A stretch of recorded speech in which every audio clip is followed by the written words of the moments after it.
ఈరోజు మా దేవరకు పెట్టామని కదా, కింద లింక్ వీడియోలో ఉంది, మొత్తం చూడండి. అయితే ఈరోజు వచ్చిన కాడ డ్రెస్ చేంజ్ అయిపోయినాక ఇదిగోండి ఇప్పుడు సాయంత్రం అనమాట. బగారా రైస్,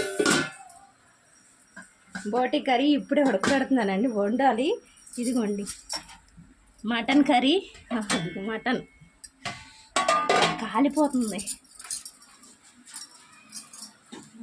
రైస్ అయితే మటను అందరికి ప్యాక్ చేసి మా వాళ్ళందరికీ పంపించేసాము. ఇంకా ఉంది, ఇచ్చి పంపించాలన్నమాట. ఈరోజైతే మా ఇంట్లో ఇదండి సండే స్పెషల్. మా పోతునైతే మేము అమ్మవారికి మొక్కుబడి అయితే చెల్లించుకున్నాను. అలాగే బాగా బోటి కర్రీ విత్ అన్నం, రైస్, వైట్ రైస్ అండి.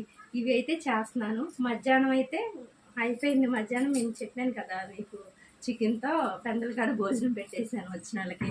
అదండి, ఎలా ఉంది చూసి లైక్